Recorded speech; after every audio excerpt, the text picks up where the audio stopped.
बोलो राम जी जब सीता जी को देखे तो क्या हो गए? चकोरा। और सीता जी जब राम जी को देखी तो क्या हो गई? चकोरी। अब ईमानदारी से बताओ, सीता जी चकोरी, राम जी चकोरा, हो गया स्वयंवर कि नहीं हो गया? जल्दी बोलो, हो गया स्वयंवर।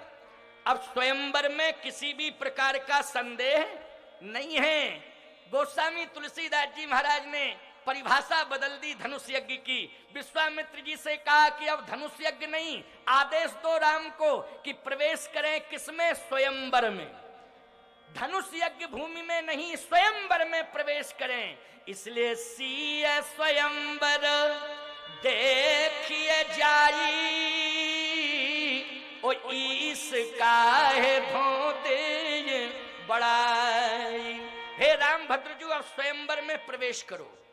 स्वयंवर में प्रवेश, भगवान राम ने आज्ञा श्रोधार्य की, स्वयंवर में प्रवेश किया। अच्छा, स्वयंवर की भूमि पर जैसे ही प्रवेश किया, वो रंग भूमि थी, रंग भूमि। जनकपुर में कौन सी भूमि थी जिस पर विवाह होना था? रंग भूमि। अब उसमें हजारों की संख्या में कुर्सियां पड़ी, हजारों की संख्या में कुर्सियां पड़ी, क्योंकि हजारों राजा आए थे कि नहीं आए थे? बोलो भाई। हजारों की संख्या में बैठने की व्यवस्था महाराज श्री जनक की। जैसे ये सुंदर पांडाल बनाया गया, ये सुंदर मंडप बनाया गया, प्रवचन मंडप, जिसमें हजारों श्रद्धालु बैठे हुए हैं।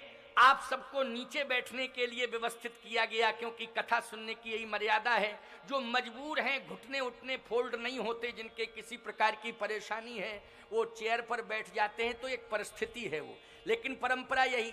परंतु आप बाराती बन करके जाएंगे किसी के यहाँ, ईमानदारी से बताओ तो कुर्सियां बैठने को मिलेंगी कि नहीं मिलेंगी? निश्चित रूप से। तो वहां पर जितने भी राजा आए थे धनुष तोड़ने के लिए, उन सब के लिए कुर्सियां पड़ी, और जो दर्शक थे उनके लिए कुर्सियां पड़ी। वो सारे राजा बैठ गए, कुर्सियों पर बैठ गए।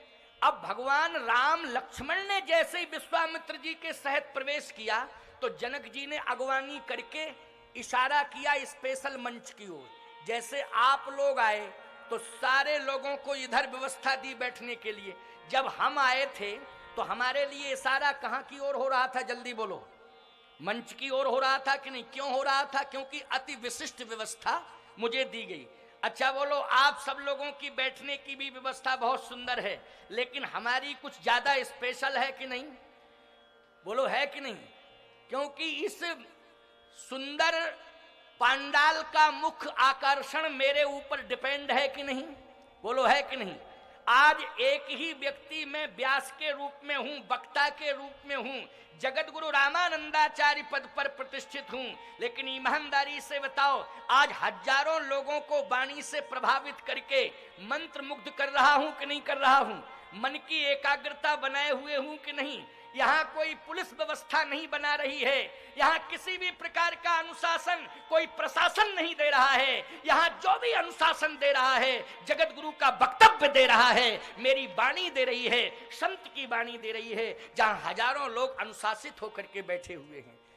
भगवान श्री राम के बैठने के लिए महाराज श्री जनक ने इशारा किया, और जैसे इशारा किया तो सब मंचन ते मंच एक, सब मंचन ते मंच एक। मंच बहुत बने थे, लेकिन मंचन ते मंच एक, सुंदर बिसद विशाल, ओ मुनि समेत तहि बंधु दो, बैठा रे मही पाल। सुंदर अति विशिष्ट मंच था, उस पर महाराज श्री जनक ने राम जी को, लक्ष्मण जी को, विश्वामित्र जी को बिठाल दिया। अच्छा, क्यों बिठाला राम लक्ष्मण को अति विशिष्ट मंच पर? तुलसीदास जी बोले, राम लखन दो बंधु बर, दो बंधु बर, ये दोनों बर हैं, इसलिए इनको विशेष आसन पर बिठाला। अरे बोले, ये राजा लोग इतने बैठे हैं, ये बर नहीं है। तुलसीदास जी बोले, बर केवल दो ही हैं, राम लखन दो बंधु बर, बाकी ये जितने राजा हैं सब गोबर, ये किसी काम के नहीं है, मूर्ख हैं, मूर्ख हैं। ये जितने भी राजा बैठे हैं तुलसीदास जी से पूछा कि महाराज आप इनको गोबर क्यों कह रहे, अस्तित्वहीन। तुलसीदास जी बोले, तुम बगल में आके बैठ गए हो। हमने कहा कोई बात है क्या, ये हमारे बगल में आके बैठ गया, वहां बैठा था लेकिन यहां बैठ गया, तो मैंने कहा कोई बात तो नहीं है, जरा पूछ लूं। लेकिन महात्मा है, चलो कोई बात नहीं, एक महात्मा है, इसलिए महात्मा की बात ठीक ही होती है, अनुशासित होती है, और महात्मा बैठ जाए बगल में तो मर्यादा भी होती है, इसलिए कोई दिक्कत नहीं। और कोई बैठ जाता तो गड़बड़ होता। तो मैं चर्चा कर रहा था, अच्छा कुछ तो ये हेल्प के लिए बैठे हुए हैं, इसको ये लगा कि सिंहासन इधर उधर ना हो जाए, तो ये सिंहासन के संभालने के लिए बैठ गया। अरे सुन, ये राजनीतिक पार्टियों के सिंहासन कभी ना कभी अलग थलग हो सकते हैं, लेकिन महात्माओं का सिंहासन कभी अलग थलग नहीं हो सकता है। महात्माओं का सिंहासन तो हमेशा अमर होता है, इनको कोई हिला डुला नहीं सकता है।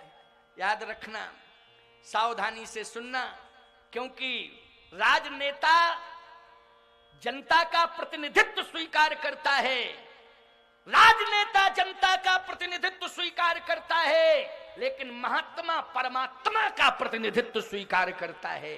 इसलिए साधु का सिंहासन अचल होता है, देखने में लगता है कि हिल रहा है, डुल रहा है नहीं, लेकिन सिंहासन अचल होता है साधु का, क्योंकि परमात्मा का प्रतिनिधित्व करता है, इसलिए उसके सिंहासन को स्वयं परमात्मा संभालता है। तो आज सब मंचन ते मंचिक सुंदर विशद विशाल, मुनि समेत तहे बंधु दो बैठा रे मही पाल। आज जैसे ही बिठाला तो एक राजा बोला, क्यों? एक बात समझ में नहीं आ रही है कि स्पेशल कुर्सियां कैसी पड़ी हैं, हम लोगों के लिए अलग और ये 3 कुर्सियां अलग, ये बात समझ में नहीं आ रही है। दूसरा बोला, कुर्सियों उर्सियों से क्या लेना देना, अपन तो धनुष तोड़े और जयमाल डलवावे और ले चले, कुर्सियों से क्या लेना देना, पड़ी रहे कुर्सियां अलग, कुर्सियों से कोई मतलब नहीं है। यहां तो धनुष से मतलब है, कुर्सी से मतलब नहीं है, धनुष तोड़ना है। तुलसीदास जी से पूछा कि आपने इनको अस्तित्वहीन गोबर का मतलब, अस्तित्वहीन गोबर कौन सा गोबर? वैसे गोबर यज्ञशाला में लीपा जा रहा है तो गोबर लीपा जा रहा है, बोलो लीपा जा रहा है कि नहीं? अगर कहीं कोई शुभ कार्य होता है उसमें गोबर का ही प्रयोग होता है, बोलो होता है कि नहीं होता है? लेकिन हर महीने के गोबर का प्रयोग होता है, लेकिन सावन भादों के गोबर का कोई प्रयोग नहीं होता। क्यों भाई? सावन भादों का गोबर किसी काम में आता है, बोलो? तुलसीदास जी बोले गोबर में भी सावन भादों के गोबर हैं, ये किसी काम के नहीं हैं, मूर्ख हैं। क्यों? बोले इनको शर्म नहीं आ रही है, इनको शर्म नहीं आ रही है कि जगत जननी जगतो धारिणी मोक्षदायिनी भुवनेश्वरी आदि शक्ति पराम्बा शक्ति स्वरूपा जो जगत की माता है, आज माँ के साथ विवाह कराने के लिए आए हैं। अरे माँ के दरबार में आकर के पुत्र की भूमिका में इन्हें प्रणाम कर लेना चाहिए था, माँ का सम्मान करना चाहिए था, लेकिन ये मूर्ख हैं जो विवाह का संकल्प लिए बैठे हैं। अरे जगत जननी का वर्ण तो जगत पिता ही कर सकता है और कोई दूसरा नहीं कर सकता है। इसलिए जगत पिता रघुपति निहारी, जगत पिता रघुपति विचारी, भर लोचन छवि लेओ निहारी। कुछ जो साधु राजा थे जिनके कछु विचार मन माही, और चाप समीप महीप न जाही। जो विचारवान राजा थे, जो सज्जन थे राजा, वो राजा जो है प्रणाम कर रहे हैं जनकपुर की भूमि को, वो प्रणाम कर रहे हैं धनुष को, और वो प्रणाम कर रहे हैं उच्च सिंहासन पर बैठे प्रभु राम को, और वो प्रणाम कर रहे हैं जिस भवन में श्री जानकी जी बैठी हैं उस भवन को, और कहते हैं कि इस धरती पर आने का मेरा सौभाग्य है कि आज मैं मिथिला की भूमि पर आ गया। ये साधु राजा हैं। बोले फिर नालायक राजा कौन है? बोले छटनी। तुलसीदास जी बोले हमने छटनी कर दी नहीं, 10,000 नालायक हैं। 10,000 से ज्यादा आए हैं, लेकिन नालायक कितने हैं? 10,000। कहे प्रमाण क्या है कि ये 10,000 नालायक हैं? बोले धनुष के पास 10,000 गए, भूप सहस 10 एक ही 12। बोलो 11,000 गए धनुष के पास की 9,000 गए? बोलो जल्दी। 10,000। भूप सहस 10 एक ही 12, लगे उठावन तरही न तारा। 10,000 राजा। तो तुलसीदास जी से कहा कि 11,000 क्यों नहीं गए, 9,000 क्यों नहीं गए, 9.5 क्यों नहीं गए, 10,500 क्यों नहीं गए, ये 10,000 फिक्स 10,000 क्यों, ये बताओ। तुलसीदास जी ने कहा 10 के अंक में अभिमान है, 10 के अंक में अभिमान है, 9 में अभिमान नहीं है, 11 में अभिमान नहीं है, लेकिन 10 में अभिमान का कैसे है? 10 में अभिमान, बोले ऊपर होता है 1 और नीचे होता है 0। तो ईमानदारी से बताओ, 1 मानता है हीरो और 1 कहता है मेरे नीचे सब 0।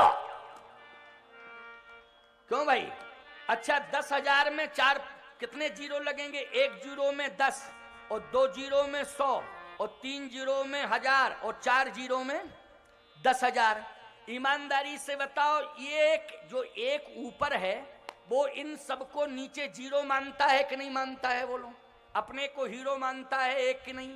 सीधी सी बात यह है, जो अपने को समाज में हीरो माने और 4 लोगों को 0 समझे, समझ लेना उससे बड़ा अहंकारी दुनिया में कोई दूसरा नहीं है। ये अहंकारी की पहचान है। और कहीं एक ये समझ ले कि 4 अगर तुम मिलके हमारा सहयोग नहीं करते तो हम हीरो नहीं बन पाते, इसलिए तुम 4 ने मिलकर के मुझे हीरो बना दिया, ऐसा एक नहीं कहता है। बोलो, एक यही कहता है कि तुम सब 0, मैं हूं हीरो, मेरे समान कोई हीरो है ही नहीं, मैं ही हीरो हूं, अपने को हीरो मानता। तो तुलसीदास जी ने कहा ये सब अभिमानी बैठे हुए हैं, इनके अभिमान की परीक्षा हो रही है और इनका अभिमान सब मिट्टी में मिलने वाला है। देखो कैसे मिट्टी में मिलने वाला है। आज की कथा बड़ी प्रेरणादायी कथा है, तुम सबको बहुत बड़ी प्रेरणा मिलने वाली है। 10,000 बैठे हैं। जनक जी ने कहा बैठे बैठे क्या तमाशा देख रहे हो, क्या तमाशा देख रहे हो, 5:30 बज गया है, उठो धनुष को तोड़ो जल्दी, क्योंकि 6 बजे मेरी बेटी के विवाह का मुहूर्त है। कै बजे मुहूर्त है? 6 बजे। 6 बजे मेरी बेटी के विवाह का मुहूर्त है और 5:30 बजने जा रहा है, तमाशा देख रहे हो, क्यों आए हो? राजाओं ने कहा तमाशा देखने नहीं आए, धनुष तोड़ने आए। धनुष तोड़ने कहा बैठे क्यों हो, धनुष तोड़ो। तो सभी उठने लगे। तो राजाओं ने आपस में कहा देखो एक एक करके जाओ, एक एक करके जाओ, सब क्यों उठ रहे हो? तो एक गया, पसीना निकल गया, लौटा। दूसरा हंसते हुए जा रहा है, जिससे नहीं टूटा वो रोते हुए आ रहा है। तो दोनों का मिलन जब बीच में हो जाता है तो दोनों एक दूसरे की कामना नहीं कर रहे हैं, मंगल कामना नहीं कर रहे हैं। जिससे धनुष नहीं टूटा है वो जाने वाले राजा की मंगल कामना नहीं कर रहा कि हमसे नहीं टूटा है तो इससे टूट जाना। जिससे नहीं टूटा है वो जाने वाले राजा के लिए कहता है धनुष अगर हमसे नहीं टूटे तो इससे भी मत टूटना, हमारी यही प्रार्थना है, इससे भी मत टूटना। बोलो आज मानव के अंदर यही भावना है कि नहीं? अगर हमारा काम बिगड़ गया तो पड़ोसी का बनना नहीं चाहिए, इसका भी बिगड़ना चाहिए। बोलो ये अभिमानियों की पहचान है, ये मूर्खों की पहचान है, ये नासमझ लोगों की सोच है प्यारे। इसलिए आज इस प्रसंग से प्रेरणा ले लो कि जनकपुर में शक्ति परीक्षण हो रहा है, सबकी बुद्धि का परीक्षण हो रहा है, सबके व्यक्तित्व का परीक्षण हो रहा है, और इस व्यक्तित्व में कौन खरा उतरता है आज के प्रसंग से यही देखने समझने को मिलेगा।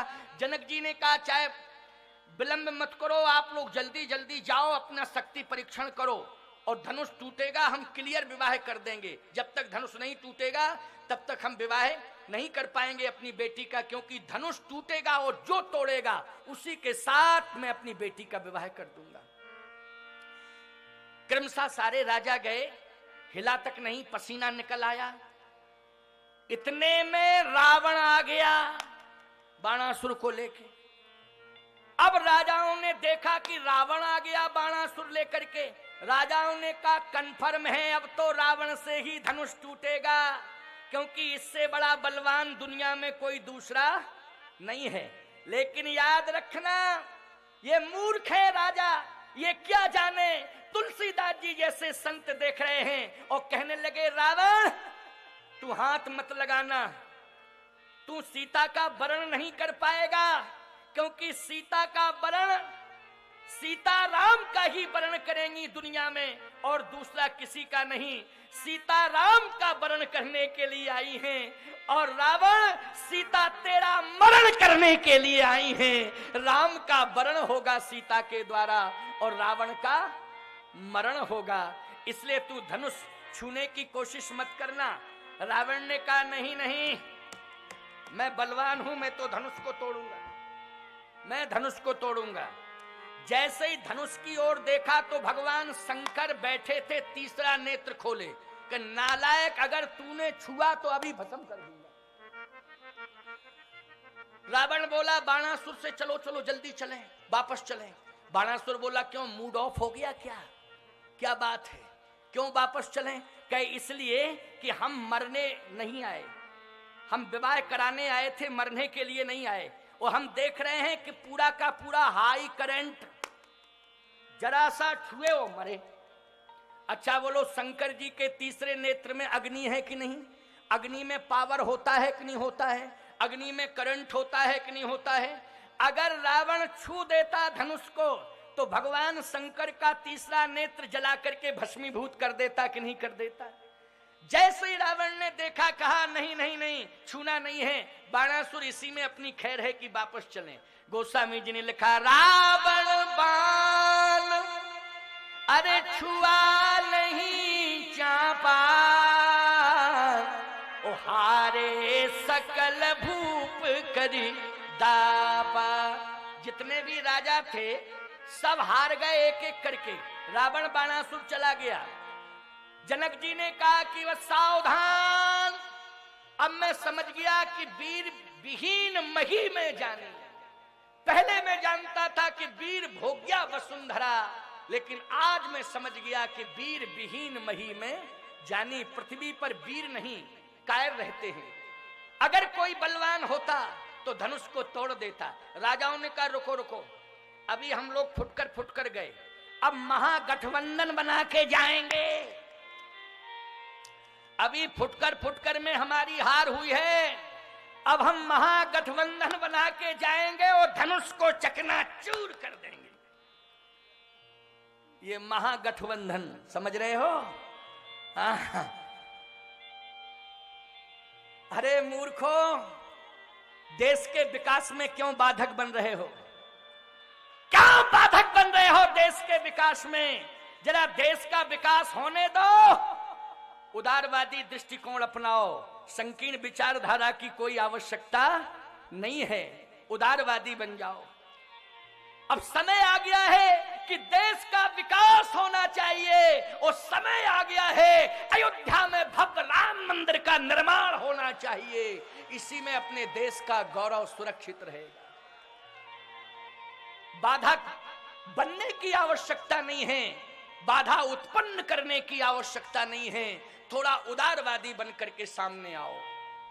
भारत का उत्थान होना चाहिए, राष्ट्र का विकास होना चाहिए, और जो समस्याएं उलझी हुई हैं उनका समाधान होना चाहिए। कब तक ये समस्याएं उलझी रहेंगी? कब तक इन समस्याओं से हम जूझते रहेंगे? समय आ चुका है, नजदीक समय आ गया है कि अब समस्याओं से हमें मुक्ति पानी है। इसके लिए मैं आह्वान करता हूं कि सारे के सारे लोग एकजुट होकर के भव्य राम मंदिर का समर्थन करें और देश के विकास का समर्थन करते हुए देश का उत्थान करें। ये मैं आह्वान कर रहा हूं इस मंच से। आइए, जनकपुर की समस्या का समाधान कैसे होने जा रहा है। अब जनकपुर की समस्या का समाधान हम 25 मिनट के अंदर चाहते हैं। और कैसे 25 मिनट के अंदर चाहते हैं, बड़े प्रेम से सुनिएगा। जनक जी ने कहा, जाइए आप लोग। राजा बोले, कहां जाएं? कहता जाऊं आस निज निज ग्रह जाहू, निज निज ग्रह जाहू। अपने अपने घर जाओ। तो ये मूर्ख राजा थे, इन्होंने ये सोचा कि निज निज ग्रह का मतलब है समझना जरा, निज निज ग्रह का मतलब है हमारी तरफ देखना, इधर उधर नहीं। इधर उधर मन लगाओगे, कोई आ रहा है कोई जा रहा है, अरे आते जाते रहते हैं लोग, ये तो विशाल समुदाय है, प्रवचन पंडाल तो पूरा पैक है। अब लोग आते हैं, उन्हें पीछे आते हैं, जगह नहीं मिलती है तो खड़े खड़े चले जाते हैं। क्या करोगे, पहले आ जावे तो जगह मिल जावे। अब पंडाल कितना बढ़ाएं, वैसे तो बढ़ता रहेगा, चिंता की कोई बात नहीं है, लेकिन बेचारों को जगह नहीं मिलती है तो खड़े कब तक रहें, है ना। और फिर अभी कैसे, अभी से खड़ा होने में कोई लाभ ही नहीं है, अभी तो रखे 1.5 साल, क्यों है ना, अभी से खड़ा होके क्या करेंगे। इसलिए बेचारे पछता पछता के लौट जाते हैं, कहते हैं कि अभी तो बहुत समय पड़ा हुआ है। अरे राम कथा में खड़ा नहीं रहना है, राम कथा में तो बैठना है, बैठने की जरूरत है। राम कथा तो बैठ के, लेकिन कोई बात नहीं है, दूर दूर लोग थोड़ा सा वहां पर बिछायत की व्यवस्था नहीं है इसलिए खड़े हैं, तो कोई बात नहीं, उनको खड़ा रहने दो। मेरा आशीर्वाद है, भगवान तुम्हें कल बैठने के लिए व्यवस्था दे देगा, चिंता मत करो, कल बैठने की व्यवस्था देगा, बिल्कुल चिंता मत करो, घबराने की जरूरत नहीं है। यहाँ पर्याप्त व्यवस्था है, यहाँ तो कुंभ लगा हुआ है, यहाँ पर तो बहुत लंबी व्यवस्था की गई है, बराबर व्यवस्थाएं। माताओं की संख्या देखो कितनी बढ़ गई उधर, और पुरुषों की भी कितनी संख्या बढ़ती जा रही है, सबकी व्यवस्था बैठने की होती जा रही है। भगवान की कृपा, और पवन देवता ने भी कृपा कर दी कि नहीं कर दी, जल्दी बोलो। मैंने आपको पहले ही बता दिया था कि पवन देवता स्वागत करने आए हैं, बेग के साथ आए हैं, है ना, ये उनका हर्ष है। लेकिन तुम लोग घबराने लगे थे, बोलो किसी भी प्रकार का कोई संतुलन बिगड़ा। आराम से आए, वो आराम से बैठ गए, शांति से, वो अप्रत्यक्ष रूप से हनुमान जी कथा सुन रहे हैं, समझ लेना, और सबकी हरकतों को देख रहे हैं कि कौन क्या कर रहा है नहीं। इसलिए वो अप्रत्यक्ष रूप से हनुमान जी बैठे हैं, और इसका अनुभव मैं कर रहा हूं, क्योंकि मैं बोल रहा हूं तो इसका अनुभव मैं कर रहा हूं। आप लोग भी अनुभव कर लेंगे, चिंता मत करो, बस अनुशासित ढंग से एकदम मन को एकाग्र करके हमारी बात को सुने, समझने की कोशिश करें। तो जनक जी ने कहा कि जाइए आप लोग, धनुष नहीं तोड़ पाए। राजाओं ने कहा रुको रुको, अभी हम लोग महागठबंधन बना के जाएंगे। तो जनक जी ने कहा सफल हो जाओगे, कहा बिल्कुल सफल होंगे, क्यों नहीं होंगे। जनक जी ने कहा अच्छा जाओ, परीक्षण कर लो, अपना परीक्षण कर लो, कोई कमी न रह जावे तुम्हारी शक्ति परीक्षण में, जाओ। तो 10,000 राजा बोलो एक साथ गए कि नहीं गए, गए एक साथ। प्रमाण दे रहा हूं मैं अपनी तरफ से, कोई बात ऐसी नहीं कह रहा हूं कि मनमुखीपन से कह रहा हूं। भूप सहस 10 एक ही 12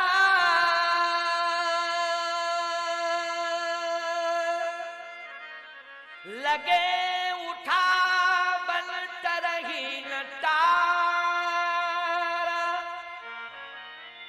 10,000 राजा एक साथ लग गए। आप कहोगे महाराज 10,000 बहुत होते हैं, धनुष कितना लंबा चौड़ा था।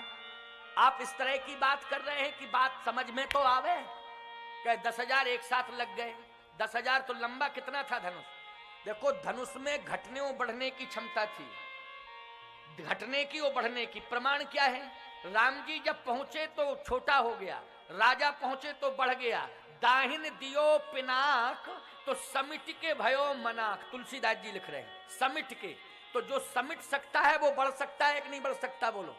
जो छोटा हो सकता है वो बढ़ भी सकता है। तो जैसे ही राजा बढ़ते गए वैसे ही धनुष बढ़ता गया, जैसे ही महागठबंधन बनता गया जनता का आक्रोश बढ़ता गया। क्यों भाई, जनता का आक्रोश बढ़ते ही चला गया, उल्टा काम हो गया। क्यों भाई, अरे कम से कम थोड़ा सावधानी बरतना चाहिए था, समझदारी की कोशिश करनी चाहिए, घबराने की क्या जरूरत है प्यारे। जैसे ये 10,000 राजा जो है धनुष के पास पहुंचे, धनुष क्रोध में आया और बढ़ गया धनुष। अब राजाओं ने पसीना निकाल दिया 10,000 ने, लेकिन हिला नहीं पाए, डुला नहीं पाए, पसीना निकल गया। कुछ के तो हार्ट फेल होने वाले थे लेकिन बच गए, हार्ट ही फेल होने वाला था कुछ लोगों का। निकल आए, तुरंत बैक हो गए, सब सिर हिला के मन मार के फिर वापस आए। जनक जी बोले ताजा हूं आस निज निज ग्रह जाऊं, आशा छोड़ दो, जाओ निज निज ग्रह। तो राजाओं ने कहा मतलब कल भी प्रोग्राम होगा, कल भी होगा ना प्रोग्राम। और निज निज ग्रह का मतलब जनक जी ये बताओ, क्या आपने रेस्ट हाउस, गेस्ट हाउस किसमें हम लोगों की व्यवस्था की है? तो हम लोगों के जो रूम नंबर होंगे कि अमुक देश के राजा का अमुक रूम नंबर है, तो किस गेस्ट हाउस में है, किस रेस्ट हाउस में है, आप बताएं तो हम वहीं जाएं। जनक जी बोले ना रेस्ट हाउस ना गेस्ट हाउस, बिस्तर बंद बांध के सीधा रेलवे स्टेशन जाओ, भागो यहां से। क्या जरूरत थी तुम्हारी फालतू आने की, शक्ति परीक्षण करने की? और यदि आए थे तो चुपचाप मर्यादित शांति से बैठते, लेकिन शक्ति का प्रदर्शन किया। शर्म नहीं आई तुमको? हमारी बेटी एक और तोड़ने वाले 10,000। मान लो तुम 10,000 तोड़ देते तो मेरी बेटी का क्या होता? बोलो राम जन्मभूमि से बड़ी समस्या सीता जी के विवाह की हो जाती कि नहीं हो जाती? बोलो हो जाती कि नहीं हो जाती? जन्मभूमि की समस्या का तो समाधान भी हो जाता, लेकिन विवाह का क्या समाधान होता? 10,000 तोड़ने वाले और सीता जी एक अकेली, बोलो वो तोड़ने वाले 10,000। जनक जी ने कहा तुम मूर्ख हो, कैसे समाधान होता? विवाह एक ही के साथ होता, लेकिन तोड़ने वाले 10,000। कंफर्म कैसे होता कि किसकी शक्ति से टूटा? क्योंकि फुटकर फुटकर अपनी अपनी शक्ति आजमा चुके, और 10,000 मिलके तोड़ते। मान लो टूट जाता, वो तो धनुष टूटा नहीं, कृपा हुई, हमारे ऊपर कृपा हुई भगवान की। राजाओं ने कहा तुम समझे ही नहीं, अगर टूट जाता तो समाधान हम लोग कर लेते। जनक जी बोले कैसे करते? तो ये मूर्ख राजा बोले जब धनुष टूट जाता तो हम 10,000 आपस में निकालते तलवारें और युद्ध करते। जब सब मर जाते एक आध जिंदा बचता, कोई नहीं, बाद में जो जिंदा बचता उसी के साथ विवाह हो जाता। बोलो है मूर्ख के नहीं है? बोलो बोलो है मूर्ख के नहीं है? इसलिए मैं कहना चाहता हूं कि सीताराम जी के विवाह को कैसे संपन्न करोगे और कैसे राम विवाह से अपना बेटा बेटियों के विवाह संपन्न करोगे, यह आज की कथा से आपको प्रेरणा मिलने जा रही है। और बहुत बढ़िया सार गर्भित प्रेरणा आपको मिलने जा रही है। जनक जी ने कहा बस मैं यही कहूंगा कि तजहु आस निज निज ग्रह जाहू, और लिखा न विधि बई देहि विवाह। राजाओं ने कहा जब विधाता ने तुम्हारी बेटी का विवाह है भाग्य में नहीं लिखा, तो फिर रो क्यों रहे हो? हम लोगों को दोषी क्यों ठहरा रहे हो? जनक जी ने कहा लिखा न विधि। राजाओं ने कहा जब ब्रह्मा ने लिखा नहीं है तो फिर रो क्यों रहे हो? क्यों हमें दोषी ठहरा रहे हो? जनक जी ने कहा ब्रह्मा से पूछो, हमसे बात मत करो। राजाओं ने ब्रह्मा से बात की, क्यों ब्रह्मा? वैदेही का विवाह तुमने भाग्य में नहीं लिखा। ब्रह्मा बोले तुम्हारे भाग्य में नहीं लिखा, भाग्य में लिखा है तो जही बिरंच रच सीए समारी, तह श्यामल बर रचऊ बिचारी।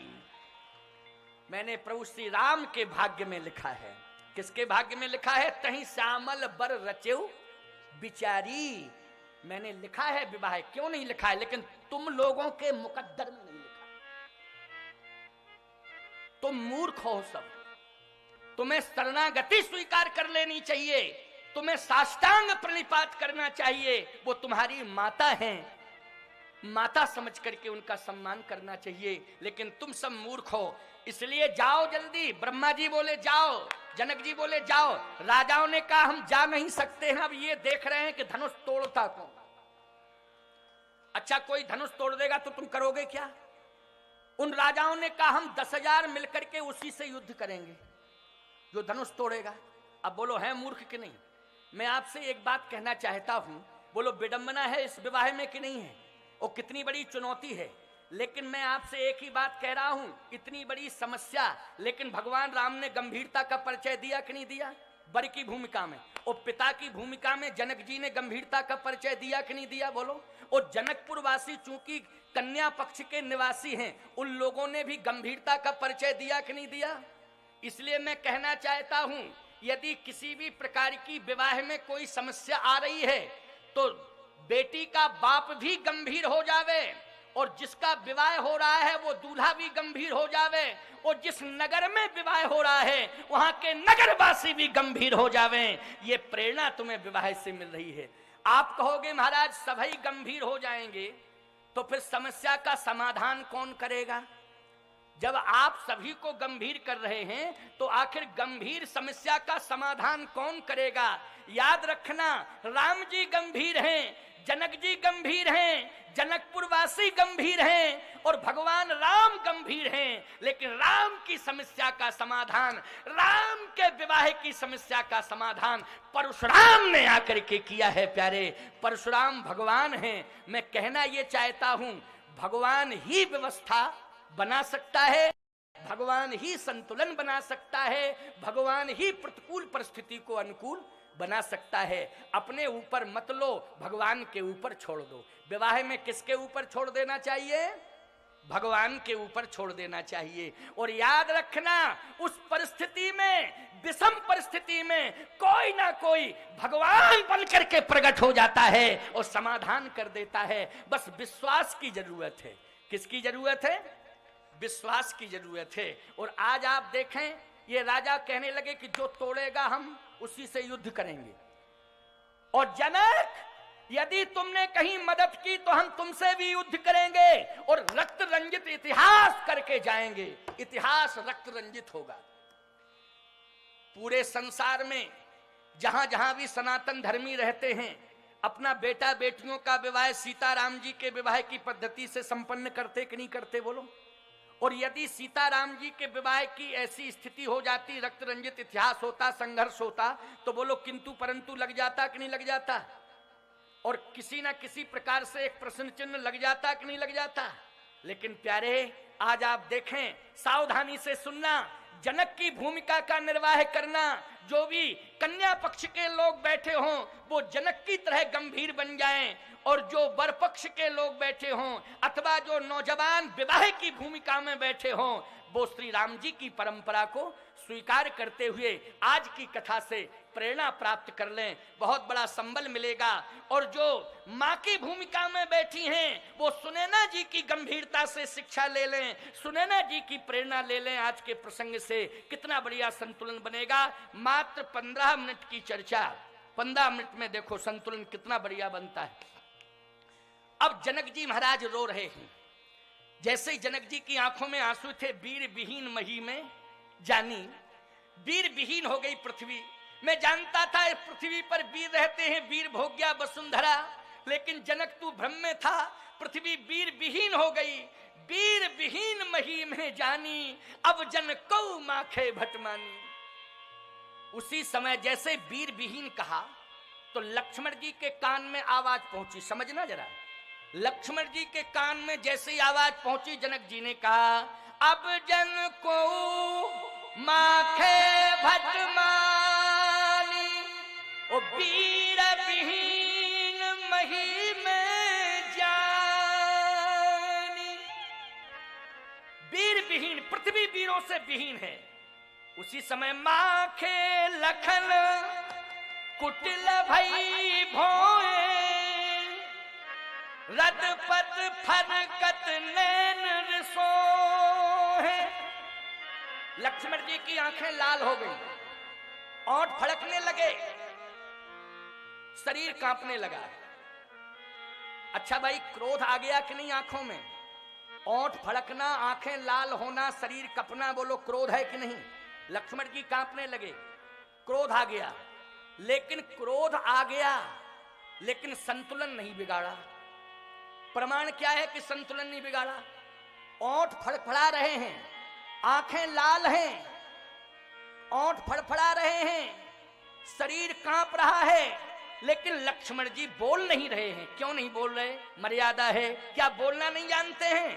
देश के नौजवानों, लक्ष्मण के जीवन चरित्र से शिक्षा लो। क्या लक्ष्मण बोलना नहीं जानते हैं? लक्ष्मण बोलना जानते हैं, लेकिन क्यों नहीं बोल रहे? मर्यादा है। कहीं न सकत रघुवीर डर, लगे बचन जनुबान। बड़े भैया राम बगल में बैठे, हम बिना आज्ञा के कैसे बोलें? बोलो, बड़े का सम्मान है कि नहीं? आज नौजवानों को मैं चैलेंज देना चाहता हूं और प्रेरणा भी देना चाहता हूं कि लक्ष्मण के जीवन चरित्र से तुम शिक्षा ले लो। यदि समाज में बड़े लोग बैठे हों तो छोटों को बिना आज्ञा के बोलना नहीं चाहिए, ये धर्म कहता है। जब तक आज्ञा ना मिल जाए तब तक बोलना नहीं चाहिए। लेकिन उल्टा हो रहा है, बूढ़ों को बोलने नहीं दिया जाता है और नौजवान बोलते ही हैं। बूढ़ों को बोलने नहीं दिया जाता है और नौजवान बिना बोले मानते नहीं हैं। और यदि बूढ़ा बोलता है तो नौजवान कहता है मूड ऑफ मत किया करो, चुप रहा करो। तुम समझते नहीं हो, जब भी देखो तब मूड ऑफ करते रहते हो। अच्छा एक बात बताओ, इन नौजवानों का मूड ऑफ करते हैं बूढ़े, इनका मूड ऑन कौन करता है? कोई ऑफ करता है तो कोई ऑन भी करता होगा कि नहीं? तो हमारी समझ में तो एक ही बात आ रही है, बूढ़े तो इनका मूड ऑफ करते हैं और पत्नी ऑन करती है, पत्नी ऑन कर देती है मूड को। क्यों भाई? हमारी समझ में तो यही आया, यही निष्कर्ष निकाला मैंने। हालांकि यहाँ की बात नहीं कह रहा हूं मैं, तो तमिलनाडु की बात कर रहा हूं, क्योंकि मुझे अभी 9 तारीख तक यहाँ रहना है। क्यों भाई? अगर मैं कुछ कह दूंगा तो अन्यथा ना ले लें माताएं, बहन, बेटियां, नौजवान कि महाराज जी ऐसा। वैसे तो बूढ़ों को प्रसन्नता हो रही है कि नहीं हो रही है? बूढ़ों को प्रसन्नता हो रही है, हमें विश्वास है पूरी। अच्छा माताएं भी प्रसन्न हो रही हैं, माताएं भी बहुत खुश हो रही हैं। लेकिन सावधानी से मेरी बात को सुनना, शिक्षा दे रहा हूं। लक्ष्मण जी इसलिए नहीं बोल पा रहे हैं, बड़े भैया राम बगल में बैठे हैं, हम कैसे बोलें? हम देश के नौजवानों से कहते हैं कि तुम बूढ़े माँ बाप के प्रति अनर्गल प्रलाप क्यों करते हो, अपने से बड़ों के लिए अनर्गल प्रलाप क्यों करते हो? तो नौजवान कहता है महाराज जी हमारा दोष नहीं है। फिर बोले हमारी जवानी का दोष है। ये हमारा दोष नहीं है महाराज जी, हमारी नौजवानी का दोष है। लेकिन देश के नौजवानों, यदि बूढ़े माँ बाप का अपमान करना, पड़ोसियों को गाली देना, अपने से बड़ों का अपमान करना, यदि इसी का नाम नौजवानी होता तो परमात्मा बचपन से बुढ़ापा दे देता, कभी किसी को नौजवान नहीं बनाता। नौजवानी का यह अर्थ नहीं है कि हम अपने से बड़ों का अपमान करें। नौजवानी का यही अर्थ है कि हम अनुशासित रहें। बोलो लक्ष्मण जी की नौजवानी अनुशासित है कि नहीं इस प्रसंग में?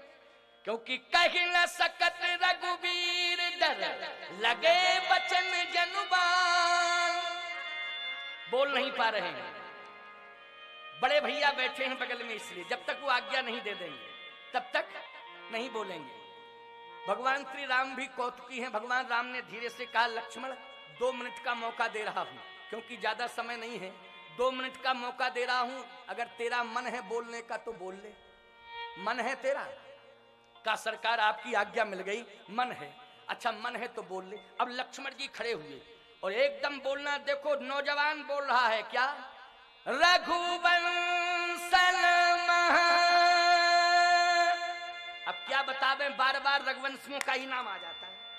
हमारी क्या गलती है बोलो? तुलसीदास जी से शिकायत करो, वहां एप्लीकेशन लगाओ, एक तुलसीदास जी के यहाँ एप्लीकेशन लगाओ कि ये बार बार रघुवंशी रघुवंशी रघुवंशी। जब अब हमारा क्या दोष है भाई?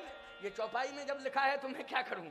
बोलो भाई चौपाई का संकेत है, मैं तो नाम नहीं ले रहा था, लेकिन जबरदस्ती नाम आ ही गया चौपाई में। लक्ष्मण जी बोले तो क्या बोले? रघुवंशन महा, अरे जही को होई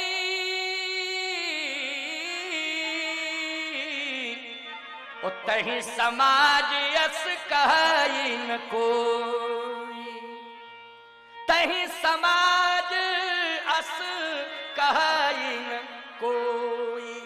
जहां रघुवंशी जैसे वीर बैठे हों वहां कोई समाज में ये कहने की हिम्मत नहीं जुटाता है। कही जनक जस अनुचित बानी। और एक बात मैं फिर भी कह रहा हूं, प्रभु श्री राम के चरण को पकड़ लिया लक्ष्मण ने और कहा महिमा तो प्रताप भगवाना, और दौड़ के गए धनुष की ओर। बोले का बाप रो पिनाक पुराना, कमल नाल जिम चाप चढ़ावो, और जो जन सत प्रमाण ले धावो, तोड़ो छत्रक दंड जिम। ऐ धनुष, तुम वीरता का प्रदर्शन कर रहा है, मैं छत्रक दंड की तरह तुझे तोड़ सकता हूं, छत्रक दंड की तरह, छत्रक दंड की तरह। राम जी ने कहा बल का प्रदर्शन कर रहे हो। जनक जी बोले ये छत्रक दंड क्या है, ये छत्रक दंड क्या है? अच्छा ईमानदारी से बताओ, छत्रक दंड बरसात में खेतों की मेड़ पर जो छत्र तन जाता, क्या कहते, कुकुरमुत्ता। अच्छा उसको ऐसा बोलते हैं। अच्छा अच्छा, देखो हमारी भाषा विश्व के लोग सुन रहे हैं, वो भी समझ लें भारत में कुकुरमुत्ता भी होता है। क्यों भाई, हमारी बात जो है लाइव के माध्यम से, साधना चैनल के माध्यम से बोलो, पूरे कई देशों में जा रही है, भारत में तो सब सुन ही रहे हैं, अन्य देशों में भी हमारी बात, चलो कोई बात नहीं है। छत्रक दंड कहते हैं, मुलायम मुलायम सा होता है, छत्र तंड आता है। अच्छा उसमें कितनी ताकत होती है? अच्छा क्रेन जब आती है तब उसे खींचती है, तब हटता है वो। क्रेन हटाती होगी उसको, इतनी ताकतवर होता है छत्रक दंड। एक हवा के साधारण झोंके में बोलो न्यस्त नाबूद हो जाता है कि नहीं हो जाता है? एक हवा के साधारण झोंके में ही न्यस्त नाबूद हो जाता है। छत्रक दंड में कोई ताकत नहीं होती। अरे धनुष, ये 10,000 राजा जो बलवान सिद्ध कर रहे हैं अपने को, सब कायर हैं, अगर इन्होंने हिला नहीं पाया तो तू क्या समझता है?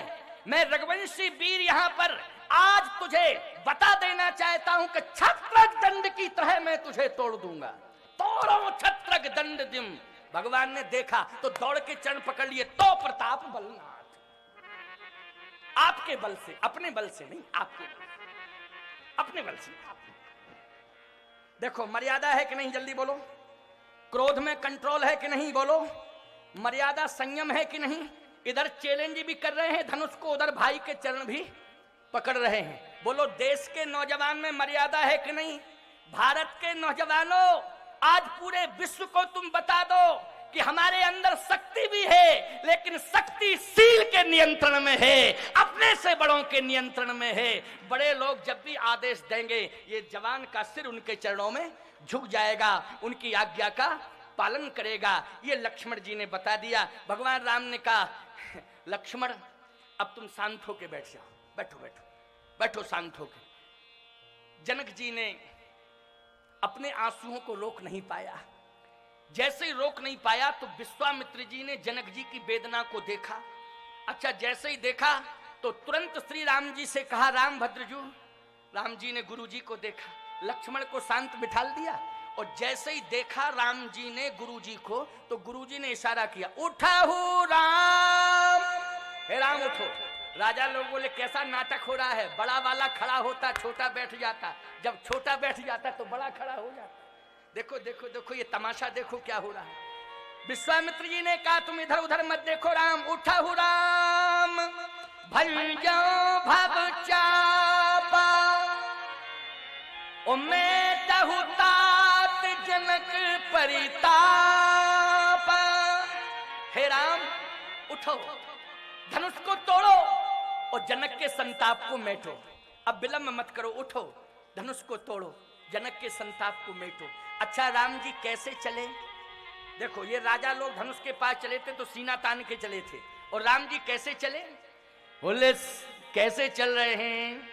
सही जही चले सकल जग स्वामी, मनहु मत बर कुंजर गामी।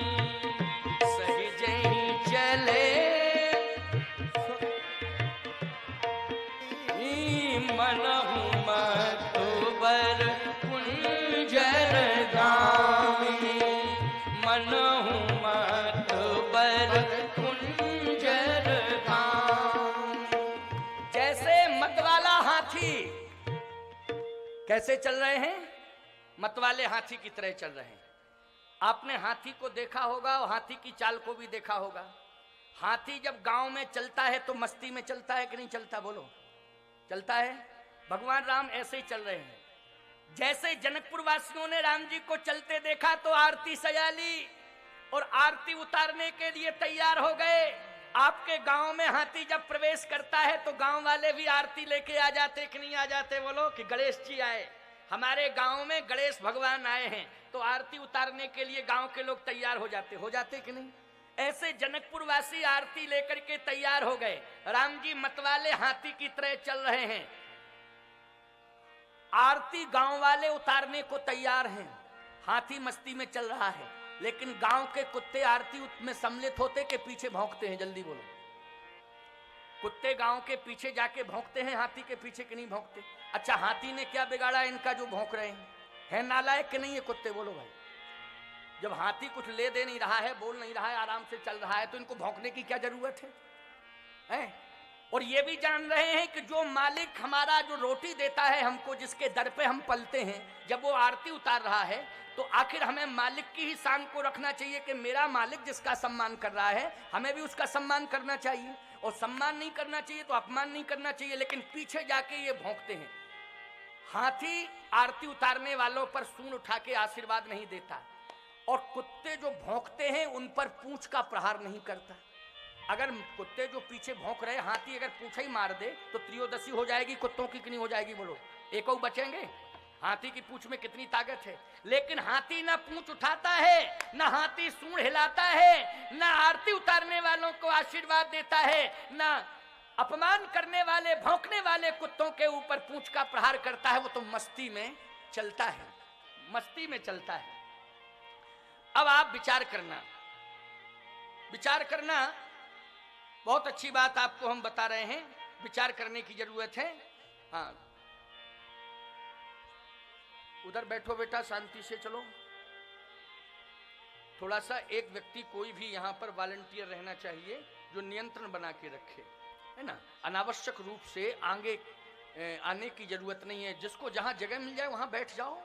आगे बैठने की क्या जरूरत? आगे आओ तो आगे पाओ, और पीछे आओ तो पीछे जाओ, है ना। और फिर आगे आने की कोशिश मत किया करो। हाँ, तो सुनो जरा ध्यान से, बहुत बढ़िया बात बता रहा हूं। अब भगवान श्री राम मस्ती से चल रहे हैं, और जैसे मस्ती से प्रभु श्री राम पहुंचे, बोले गज चाल में, मर्यादा है ये, हाथी की गंभीर चाल होती है। जब राम जी अयोध्या में हैं, अवधपुरी में, तो पुरुष सिंह दो वीर, सिंह के समान वीर हैं। और मिथिला में है, जनकपुर में है, तो मनहु मतवर कुंजर गामी हाथी। हाथी और सिंह में अंतर होता है कि नहीं होता है? सिंह में दहाड़ होती है और हाथी में गंभीरता होती है, होती कि नहीं? सिंह तेज चलता है और हाथी मस्त गति से चलता है। सीधी सी बात है, अपने नगर में तुम चाहे जैसी चाल चलो, कोई बात नहीं, गांव के लोग हैं, बर्दाश्त कर लेंगे। क्यों भाई? हम तुम्हारा गांव है, तुम अपने गांव में तेज चल रहे हो, दौड़ रहे हो, दहाड़ रहे हो, तुम्हारा गांव है, गांव के लोग मर्यादा को देखते हुए बर्दाश्त कर लेंगे, कोई बात नहीं है। लेकिन याद रखो, जब दूसरे के नगर में प्रवेश करो तो सिंह बन के नहीं, हाथी की तरह गंभीर बन करके दूसरे के नगर में प्रवेश करना चाहिए, जिससे तुम्हारे नगर की, तुम्हारे गांव की, तुम्हारे खानदान की मर्यादा सुरक्षित रह सके। ये धर्म कहता है, ये प्रेरणा मिली है नौजवानों को। भगवान श्री राम ने यही किया कि जैसे ही धनुष के पास पहुंचे, और धनुष के पास पहुंचते हैं तो पहुंचते ही धनुष कैसा हो गया जानते हो? दाहिन दियो पिनाक तो समिट के भयो मनाक। धनुष छोटा हो गया, बिल्कुल छोटा। राजा बोले छोटा हो गया, छोटा हो गया, छोटा हो गया। देखो, दूसरा बोला छोटा हो जाने दो, टूटना नहीं चाहिए, छोटा हो जाए बढ़ जाए क्या दिक्कत की बात, टूटना नहीं चाहिए। ए धनुष टूटना नहीं, खबरदार, टूटना नहीं। अब धनुष तो मौन है। जैसे ही छोटा हुआ, भगवान राम ने कहा धनुष हम तुम्हें उठाने के लिए आए हैं। धनुष बोला प्रभु स्वागत है आपका, उठा लो, उठा लो, मैं आपके हाथों से उठूंगा तो मैं धन्य हो जाऊंगा। भगवान ने कहा लेकिन उठाऊंगा ही नहीं, तुझे खींचूंगा। कहे सरकार आपके हाथों में हूं, आप चाहे जो कुछ करें, और खींच के मैं तुझे तोड़ दूंगा। वैसे मैं किसी को अपने हाथों में ले लेता हूं तो तोड़ता नहीं हूं। क्यों भाई? भगवान जिसको हाथों में ले लें तो तोड़ते हैं, उसे हृदय से लगाते हैं, हृदय से लगाते हैं। लेकिन मैं उठाऊंगा और तुझे खींचूंगा और तुझे तोड़ूंगा। लेकिन एक वचन दे रहा हूं कि मैं तुझे अब तोड़ूंगा तो बैकुंठ भेज दूंगा। बैकुंठ में तुम रहोगे, बैकुंठ वास तुम्हें मिलेगा, तुम सदा बैकुंठ में रहोगे, आवागमन के बंधन से मुक्त हो जाओगे, तुम्हें मुक्ति मिल जाएगी। धनुष बोला सरकार वैसे तो हम बोलना नहीं चाहते थे, लेकिन अब मैं बोलना मेरी मजबूरी है, अब मैं बोलना चाहता हूं, मुझे क्षमा करना। आप बैकुंठ में भेज देंगे, मुझे मुक्ति मिल जाएगी और मैं आवागमन के बंधन से मुक्त हो जाऊंगा। लेकिन सरकार मैं बैकुंठ नहीं जाना चाहता हूं, मुझे मुक्ति नहीं चाहिए। भगवान बोले मुक्ति सबको चाहिए, तुम्हें मुक्ति क्यों नहीं चाहिए? आहा, धनुष कहता है सरकार बैकुंठ में मुक्ति का वास है और जनकपुर में भक्ति का वास है, हमें मुक्ति नहीं चाहिए, हमें तो जनकपुर की भक्ति चाहिए। इसलिए तोड़ करके आप जनकपुर की भूमि पर डाल देना, क्योंकि यहाँ सदा भक्ति का वास रहता है। भगवान ने कहा तो 2 भागों में कर दूंगा तो तुम्हें गिलानी पैदा नहीं होगी। धनुष बोला प्रसन्नता महसूस होगी। कहा क्यों प्रसन्नता महसूस होगी? इसलिए सरकार कि अभी मैं अकेला था तो एकमात्र जानकी जी के श्री चरण कमल में मेरा समर्पण था, लेकिन जब से आपके चरण पधारे तब से मुझे यही लग रहा था कि काश मैं 2 भागों में होता तो एक भाग मां जानकी के चरण में होता और दूसरा भाग प्रभु श्री राम के चरण में होता। इसलिए 2 भागों से मुझे प्रसन्नता होगी, एक भाग तो मां मैथिली के चरण में रहेगा और दूसरा भाग प्रभु श्री राम आपके चरण में रहेगा। इसलिए आप जल्दी करो, तुरंत ही 2 भागों में कर दो। भगवान ने कहा तुम संतुष्ट हो? कहा बिल्कुल संतुष्ट हैं, आप तो तुरंत ही तोड़ो और जयमाला कार्यक्रम कराओ। गोस्वामी जी कहते हैं लेत चढ़ावत खेचत गाढ़े ओ काहू न लखा देख सब ठाणे तही छन राम मथ धनु तोड़ा ओ भरे भुवन धुन घोर कठोरा। भगवान ने 2 खंड कर दिए धनुष को। बोलिए राजा रामचंद्र भगवान की। भगवान ने 2 भाग कर दिए धनुष के और जैसे ही धनुष टूटा, याद रखना, अब देखो थोड़ा सा 5 मिनट की बात है, जरा ध्यान से सुनना। धनुष टूटा, राजाओं ने कहा सावधान खतरा, तलवार निकालो, युद्ध प्रारंभ। और राजाओं ने तलवारें निकाल ली। अब जैसे ही तलवारें निकली, अब धनुष ने ध्यान मोड़ दिया। कैसे मोड़ा? देखो ये युद्ध करने के लिए तैयार थे, लेकिन धनुष ने कैसे मोड़ा? राजाओं ने कहा धनुष तुमसे कहा था टूटना नहीं, लेकिन तुम टूटे क्यों? धनुष बोला 1 मिनट हमारी बात सुनो, इसमें गलती हमारी नहीं है। फिर किसकी गलती है? बोले तुम लोगों में कोई उस जगह पर पकड़े था जहां से हमें टूटना था, वहीं पकड़े था। तो जहां से हमको टूटना था वहीं पकड़े था, तो हम टूटते कहते। राजाओं ने कहा नालायक राजाओं ने, गलती हम लोगों की ही है, हम लोगों की वजह से हम लोगों की पराजय हुई है, किसी दूसरे की वजह से नहीं हुई है, हम लोगों की वजह से हुई है। सबसे पहले अपने आप से में निपट लो। सबने तलवारें निकाली, बोले एक दूसरे को मारना शुरू कर दिया। और जैसे ही एक दूसरे से युद्ध होना शुरू किया कि किसने पकड़ा, किसने नहीं तोड़ने दिया, किसने नहीं टूटने दिया धनुष को, आपस में सब एक दूसरे की तरफ देख करके ललकारने लगे, चैलेंज करने लगे, तलवारें निकाल करके आक्रमण करने लगे। विश्वामित्र जी ने सतानंद जी से कहा गोल्डन चांस है, बहुत अच्छा, अब जयमाल डलवा दो। अब बहुत बढ़िया है, क्योंकि ये राजा आप सही में लड़ रहे हैं, भ्रमित हो रहे हैं, इसलिए अब ज्यादा विलंब करने की जरूरत नहीं है, तुरंत ही जयमाल कार्यक्रम हो जाने दो। ये सीताराम जी के चरणार बिंदों की जयमाल है और उन्हीं के कंठ में श्री जानकी जी के द्वारा श्री राम जी के कंठ में जयमाल कार्यक्रम संपन्न हो रहा है। सतानंद जी ने कहा जल्दी करो। सतानंद तब आय सुदीना, सीता गवन राम पहिकी। सीता जी जैसे ही जयमाल लेकर के पहुंची, सुनत जुगल कर माल उठाई, प्रेम विवश पहिराई न जाई। माला उठाई लेकिन प्रेम के कारण पहना नहीं पा रही हैं। पीछे से सखी बोली पहनाओ पहनाओ। सीता जी बोली प्रयास तो खूब कर रहे लेकिन पहना नहीं पा रहे हैं, थोड़ा सा आप कह दो कि सिर झुका लें। पीछे से सखी बोली राम लला जी सिर झुका लो। राम जी मन किए सिर झुकाने का, तब तक लक्ष्मण जी बोले धनुष का धनुष तोड़े, ऊपर से झुके अलग, बिल्कुल नहीं झुकेंगे। ये 10,000 राजा जिन्होंने हिला नहीं पाया धनुष को, ये अकड़े मकड़े बैठे हुए हैं। हमारे भैया वज्र से कठोर धनुष तोड़े, ऊपर से झुके अलग, झुका झुकी बिल्कुल नहीं, भैया बिल्कुल मत झुक। अब राम जी खड़े ऐसे। अब विश्वामित्र जी ने कहा अच्छा है, सीधा साधा भरत था, भरत को ले आते तो बहुत अच्छा रहता, इसको ले आए। अब देखो एंड टाइम पर ऐसा बोल पड़ा, ये इसको बोलने की क्या जरूरत थी, तुरंत 1 सेकंड में जयमाल कार्यक्रम हो जाता। अब राम जी खड़े। अब सखी पीछे से कहती है हे राम ललाजू, ये ससुराल है, बड़े बड़े लोगों के सिर झुक जाते हैं, आपकी ये ससुराल है। लक्ष्मण जी बोले याद रखना, धनुष टूटा है, ये बल का प्रदर्शन है, और जब तक जयमाला कार्यक्रम नहीं हो जाएगा कंप्लीट ससुराल नहीं मानी जाएगी। तुमने कैसे कह दिया है कि ये ससुराल, अभी हम कैसे माने ससुराल है? तब तक तीसरी सखी बोली ऐसा है छोटे ठाकुर लक्ष्मण कुमार, आप समझ नहीं रहे हैं, व्यवस्था के अंतर्गत झुकवाया जा रहा है, अपमान के तहत नहीं। ये व्यवस्था, किशोरी जी छोटी हैं, रामलला जी बड़े हैं, तो रामलला सरकार बड़े हैं, किशोरी जी छोटी हैं, इसलिए थोड़ा सा सिर झुका लेंगे, रिस्पॉन्स मिल जाएगा और जयमाल कार्यक्रम तुरंत हो जाएगा। लक्ष्मण जी ने कहा नहीं, छोटे बड़े की बात नहीं है, सम्मान की बात है। हाँ, सम्मान की बात है, छोटे बड़े की बात नहीं है। हम झुका झुकी बिल्कुल, भैया आप जानो, आपका काम जाने, अगर विवाह आपका कंप्लीट यहीं होना है तो आप जानो, नहीं विवाह के लिए हजारों लोग आएंगे, कोई दिक्कत की बात नहीं है। हाँ, जब एरा गहरा नथु खैरा सप्लीमेंट्री बिलहल टीबी के पेशेंट लोगों के विवाह हो जाते हैं, बोलो भाई, यहाँ तो राम जी चारों रूपशील गुणधामा तदपि अधिक सुख सागर रामा, ऐसा विशाल व्यक्तित्व, विश्वभूषण राम है, विश्व भूषण राम है, विश्व रूप रघुवंशमणि, ऐसे श्री राम हैं, इसलिए विवाह की कोई कमी नहीं है। अब राम जी ने धीरे से गुरुजी की ओर देखा, और देखा तो गुरुजी ने इशारा किया तो गुरुजी कहते लक्ष्मण इधर आओ। लक्ष्मण जी गुरुजी के पास पहुंचे, बोले लक्ष्मण तू बहुत बड़ी गलती कर रहा है, जीवन में इतनी बड़ी गलती किसी से हुई नहीं है जितनी बड़ी तू कर रहा है।